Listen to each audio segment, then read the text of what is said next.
Hello guys, welcome back to my channel. আজকে আবারও চলে এসেছি নতুন একটি ভিডিও নিয়ে। আশা করছি তোমরা সবাই খুব ভালো আছো আর আমিও খুব ভালো আছি। ভিডিওটা অনেক দিন আগেকারই, কিন্তু এডিট করে হয়ে ওঠেনি, তাই পোস্ট করা হয়নি। তো চলো এখান থেকেই শুরু করি। এখন আমি আছি মামার বাড়িতে, আর এখানেই ধারে কাছে একটা খুব সুন্দর মন্দির আছে, যেটা বেশ নামকরা এবং বিখ্যাত আর খুবই সুন্দর।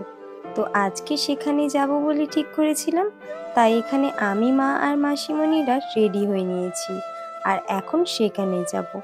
তো কোথায় যাব, কি সব কিছু দেখতে থাকো, পুরো ভিডিওটা স্কিপ না করে।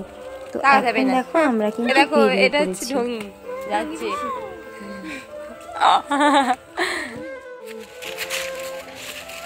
সারা রাস্তা ঘুরে ঘুরে যাবে। রাস্তা দেখো আমাদের কি দারুণ রাস্তা, টাকা ছড়ানো রাস্তা। বাতাস সহ্য করা আছে আমরা যাব বলে। গাইস দেখো দেখো কত আমাদের ওখানে এইসব এত কিছু নেই।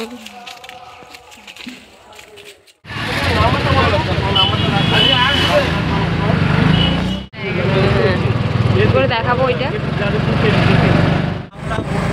আমরা একটা জায়গায় তিনজন বসে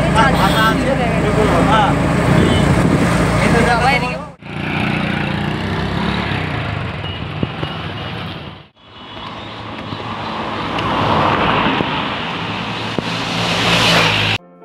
তো আজকে আমরা এসেছিলাম শ্রী স্বামীনারায়ণ মন্দিরে, যেটা অবস্থিত কলকাতার দক্ষিণ 24 পরগনা জেলার ভাসার 14 নম্বর ডায়মন্ড হারবার রোডের কাছে।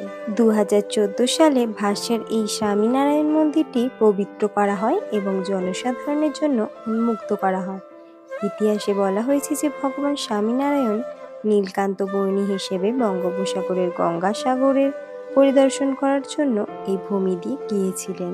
এটি হলো গুজরাতের স্বামীনারায়ণ সম্প্রদায়ের স্বামীনারায়ণ সংস্থার একটি হিন্দু মন্দির। দেখতেই পাচ্ছ মন্দিরের গায়ে খুবই সুন্দর হাতের কাজ করা ছিল। আমি কিন্তু কোনো কিছুই ভালোভাবে ভিডিও করতে পারিনি, তার কারণ হলো মন্দিরের ভেতরে কিন্তু ছবি তোলা অথবা ভিডিও করা সম্পূর্ণভাবে নিষিদ্ধ। সেই জন্যই বাইরে থেকে যতটা পেরেছি ততটাই ভিডিও করেছি।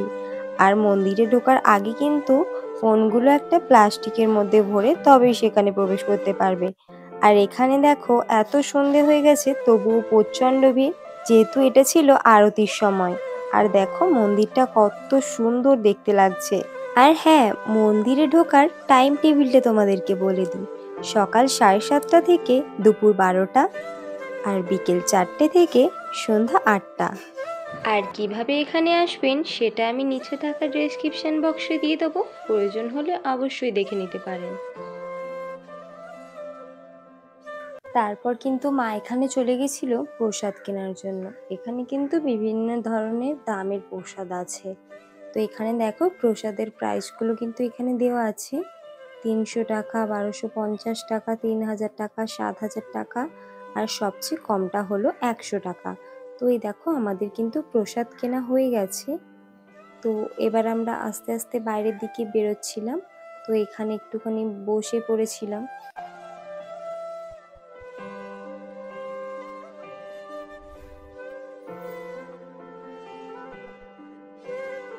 তো আমাদের ঘোরা প্রায় কমপ্লিট হয়ে গেছে, তাই আমরা আস্তে আস্তে বাইরের দিকে বেরিয়ে যাচ্ছিলাম। এনাকে দেখো, বাকিটা তোমাদেরকে পরে জানাবো। যদি এনার সম্বন্ধে কিছু জানতে চাও আমাকে অবশ্যই কমেন্ট করে জানাবে। মাদার ইন্ডিয়া নাম। আর মন্দির থেকে বাইরে বেরোতে ঠিক মন্দিরের সাইডে কিন্তু এখানে ওষুধের একটা ভান্ডার রয়েছে। এখানে সমস্ত ধরনের ওষুধ পাওয়া যায়। আর এই সাইডটায় দেখো একটা রেস্টুরেন্ট রয়েছে, কিন্তু বলে রাখি এটা যেহেতু মন্দিরে তাই এখানে সমস্ত কিছু নিরামিষ। তো আমাদের ফাইনালি ঘোরা হয়ে গেছে আর আমরা বাইরের দিকে বেরিয়ে গেলাম। আর তোমাদের উদ্দেশ্যে একটা কথাই বলবো যে তোমরাও পারলে এসে ঘুরে যেও। খুবই সুন্দর একটি মন্দির আর খুবই সুন্দর জায়গা। একবার এলে বারবার আসতে ইচ্ছে হবে। অবশ্যই তোমরা একবার হলেও এসে ঘুরে যেও। তো আজকের ভিডিওটা ছিল এই পর্যন্তই। ভালো লাগলে অবশ্যই লাইক, কমেন্ট, শেয়ার করতে ভুলো না। আর যদি আমার চ্যানেলে নতুন হয়ে থাকো অবশ্যই চ্যানেলটিকে সাবস্ক্রাইব করে পাশে থাকবেন। দেখা হচ্ছে নেক্সট কোনো ভিডিওতে। ততক্ষণ সবাই খুব ভালো থাকো।